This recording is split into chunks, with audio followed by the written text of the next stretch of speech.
Okay, welcome back. Now, this really isn't hands-on. It's just going to be a lecture. I'm not expecting you to have like Visual Studio installed on your machine where we actually go in and do some analysis. So just play along here. So this is all about secure coding practices. And if you're not a coder, you can just kind of nod off a little bit. But here's a common scenario, particularly like with a game. You do the best you can, and the due date is coming up. It's supposed to be out by Christmas time, and so you release it when it's just good enough. And then bugs come in, and then vulnerabilities are found, and then you have to spend a lot of money and you lose a lot of reputation, and people are complaining about, don't download this program because it's full of bugs.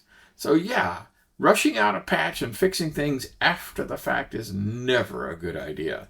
It should be fairly obvious that you got to have all this stuff done at the beginning. You can't write an application and then later decide, oh, wait, let me add on some security. It just flat doesn't work that way. Okay. So what are the best practices? So the first one is be thinking about security when you're writing the application all the time. I mean, picking a security policy for, it could be a very long security policy. It could be something very simple about, here's the directories we write to, and here's the ones we don't, and here's the permissions that are required, and the least privileges. Like, one of the rules might be you don't have to be an administrator to run this application. Maybe one tiny piece over here requires admin rights, but if you click on that, it's optional. If you don't click on it, that's okay. If you do click on it, it'll prompt you for a UAC prompt, that kind of stuff. Use a development framework that has security already built in. Makes sense. Use best practices. If you're a coder, there's an awful lot of those things. Protect the code integrity.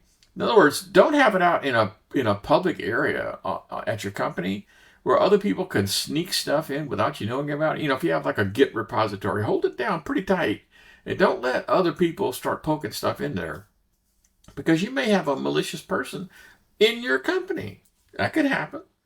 Review and test code. Well, of course, all these test codes, unit testing and all the rest of this fuzz testing. Again, if you're not a coder, don't worry about it.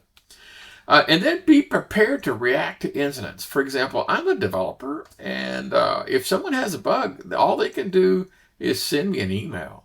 And it might take me, maybe a week, because I'm working on other things. I'm working on some classes, and I go, yeah, I'll get to you later, kind of a thing. So you should have something in your organization, your office, whatever, that's dedicated to answering the phone and writing down these things as they come in.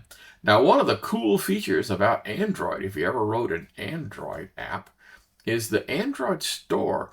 It implements instruments. It instruments your application, so if it crashes or hangs, it actually phones home and puts a little note in there. So you, the developer, could come in and look at it and go, ooh, I see where this program hung at this location or it crashed at this location. Let me go fix it. Great telemetry stuff designed for that. My point is that you have to have a system for kind of collecting that if you don't already have it. Configure what the default settings are. Don't send out an application and where they can do practically anything. Give them the security part first. If they want to open it up, that's okay, but start with a secure base. Use checklists and then stay proactive, because security changes so dang often, you have to keep up with it all.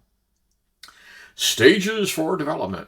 So the software development lifecycle, the SDLC, it really starts with the requirements gathering. Now, mapping security requirements, and then what kind of authentication are you going to be using? What kind of identification? What kind of authorized? What kind of integrity? Are you going to be using encryption? If so, what kind of encryption? And where is it going to be applied? And you may not be able to do it all, but you do have to prioritize those requirements coming in.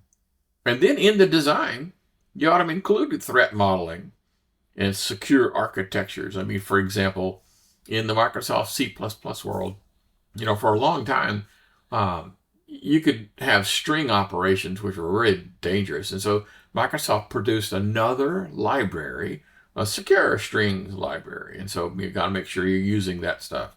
Controls and countermeasures, multi-factor authentication, biometrics, auditing, all that kind of good stuff built into your stuff. I wrote an application that was like a financial application, and it it logged every single action that took place. Somebody logged in, somebody clicked here, somebody added money to an account, somebody took money away from an account, somebody transferred an account.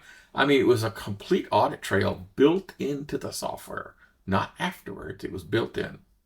And then secure libraries and frameworks, of course. I mentioned, like, the string handling in C++, unit testing and code analysis. Now, I would have done, if this was a hands-on, I would have given you this cool little thing from the OWASP.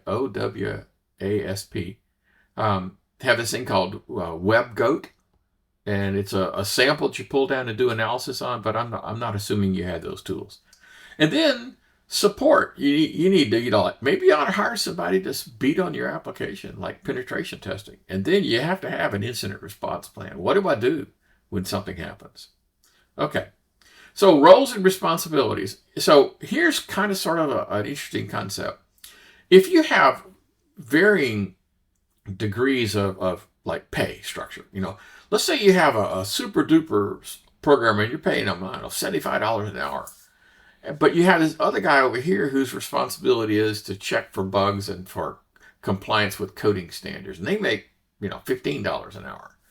So, how respectful is it going to be if some low-level puke says, "Excuse me, Mr. Programmer, you didn't follow the coding practices here." And they're going to say, "Go away, boy, leave me alone," right? I mean, they have to be on equal footing. So you need a project manager, one that handles the schedule and the budget.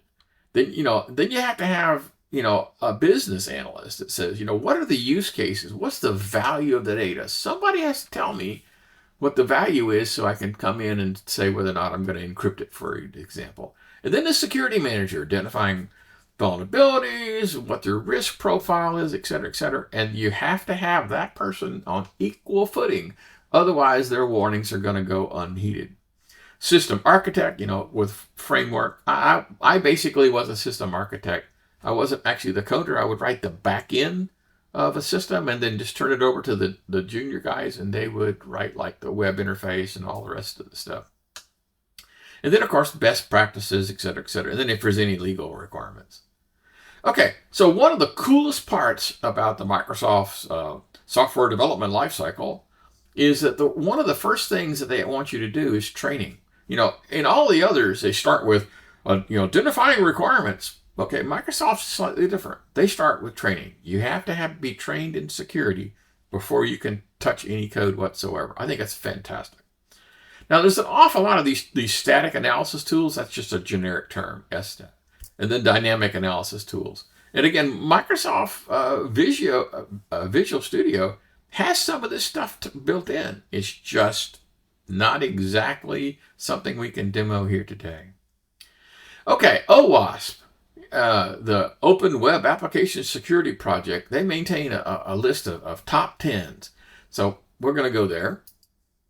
So this is their top 10 things. And the thing I think is the strangest about it is some of these things have been on the list forever. For example, the SQL injection is number 5 on the list from 2005. Okay, it's been on the list for 15 years, ever since they've been doing this. And so you would think, maybe, that, oh my God, SQL injection, haven't we solved that problem yet? No, people keep making the same mistakes over and over and over. So one of the cool things you can do with OWASP is you can use one of their tools and point it at your website and let it go to town. And then they'll come back and tell you, here's what their problems are. Okay, so they have some really cool analytical tools that you can use for web pages. All right, now we're going to do an SQL injection demo and coming up a little later on.